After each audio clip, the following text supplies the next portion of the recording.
เด็กผู้มีเมีย สวัสดีครับวันนี้นะครับผมตากล้องครับแล้วก็ปอเป้ยนะครับก็จะมาแนะนำวิธีการแปรงฟันแมวนะครับใช่แล้วนะคะ ครับ อุปกรณ์ก็จะมี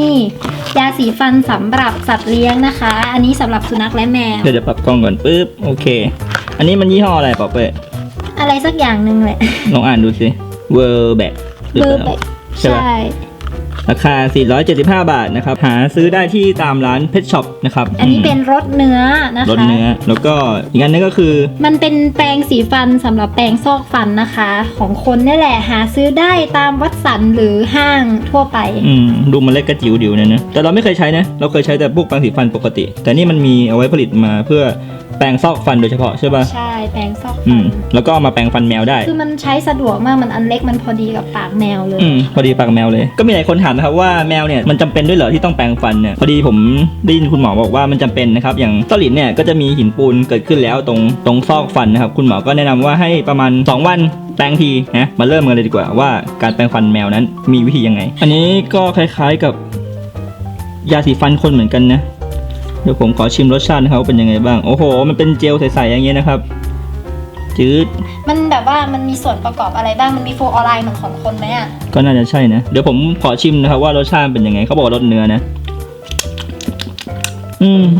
มันไม่มีรสเนื้อเลยอ่ะมันแปลกๆยังไงก็ไม่รู้อ่ะกินเนื้อหรือเปล่าน่าจะใช่นะแต่ก็คล้ายๆยาสีฟันนะมันจะมีความซ่าๆไงไม่รู้อ่ะแต่ว่าน่าจะปลอดภัยนะเพราะว่าเขาผลิตมาเฉพาะสัตว์เลยนะใช่โอเคครับอันนี้ผมก็จะให้โซลินนอนตรงนี้ครับเราจะให้ป๊อปเป้ช่วยจับขานะครับแล้วก็จะยิงฟันนะครับอันนี้ก็คือแต้มนิดเดียวครับไม่ต้องเยอะนะแต้มนิดเดียวเองปึ๊บดูหน้าโซลินเนี่ยเหมือนกำลังถูกทรมานโอเคนี่ครับผมก็จับโซลินนอนอย่างนี้ครับก็ให้ป๊อปเป้จับขาแล้วก็ให้เขาเห็นฟันตรงนี้หน่อยดูหน่อยฟันหน่อยยิงฟันชื่อโอ้โหเหลืองอ๋อยเลยนะครับโอเคมาแล้วก็ค่อยๆนี่ครับถูเบาๆครับตรงนี้ไม่ต้องเยอะนะครับไอยาสีฟันที่เทไปเนี่ยนิดเดียวพอแล้วก็ค่อยๆแปรงถูอันนี้คือแบบว่าที่เห็นแมวกินเข้าไปเนี่ยมันไม่อันตรายเนาะมันจะเป็นแบบสำหรับสัตว์เลี้ยงโดยเฉพาะไม่ต้องบ้วนทิ้งอะไรนะคะ แมวก็กินเข้าไปได้เลยเนี่ยแปรงตรงเขี้ยวแปรงตรงฟันกรามข้างในด้วยนะแล้วก็จะมีฟันหน้าด้วยนิดนึงนะครับค่อยๆแปรงไปตึ๊ดคนหลีแปรงฟันหน้าหน่อยจริงๆแปรงฟันแมวเนี่ยค่อนข้างสำคัญเลยเนาะตากล้องเนาะเพราะว่าช่วงก่อนเนี่ยที่เรายังไม่รู้เส้าหลินมีเลือดออกตามไรฟันด้วย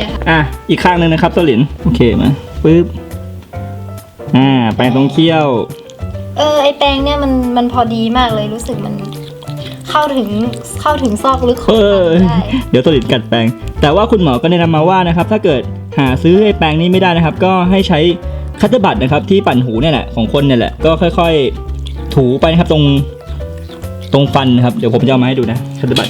แป๊บนึงนะนี่นะครับคัตเตอร์บัตนะครับสำหรับคนที่หาซื้อแปรงสีฟันจิ๋วไม่ได้นะครับก็ใช้คัตเตอร์บัตก็ได้นะครับแล้วก็ทายาสีฟันนะครับตรงบริเวณที่เป็นสำลีนะครับแล้วก็ค่อยๆถูตรงนี้ครับถูฟันกรามนะครับค่อยๆถูไปนะครับปึ๊บก็ฟันหน้าด้วยนี่เพื่อสุขภาพฟันที่แข็งแรงของแมวของเรานะครับโอเคเรียบร้อยเสร็จแล้วครับแล้วซาลินยิงฟันหน่อยยิงฟันหน่อยเร็วซาลินชิงโอ้หล่อเลยครับมือตากล้องนี่น่าจะถูกรับเขี้ยวของซาลินเขี้ยวที่แข็งแกร่งขึ้นกว่าเดิมทดสอบอากัดเร็วไม่กัดนะครับก็ประมาณนี้แหละเนาะคะใช่ครับประมาณนี้ครับการแปรงฟันแมวนะครับก็คุณหมอก็ได้นำว่า2 วันแปรงทีก็ได้นะครับสำหรับแมวที่มีอายุเยอะส่วนแมวเด็กๆอายุไม่เยอะเท่าไหร่ก็สัปดาห์ละครั้งก็ได้ก่อนนอนนะครับทุกคนที่เลี้ยงแมวก็ควรใส่ใจในเรื่องนี้ด้วยนะครับเรื่องของการแปรงฟันแมวเพราะว่าหินปูนมันเกิดขึ้นได้จริงๆแล้วก็ทำให้แมวเนี่ยมีเขาเรียกว่ามีเลือดออกตามไรฟันแล้วก็อาจจะทำให้สุขภาพเหงือกเสียด้วยนะครับโอเคครับวันนี้ก็แนะนำเพียงเท่านี้นะครับสวัสดีค่ะสวัสดีครับอย่าลืมกดไลค์ กดแชร์ กด Subscribe ให้ด้วยนะฮะ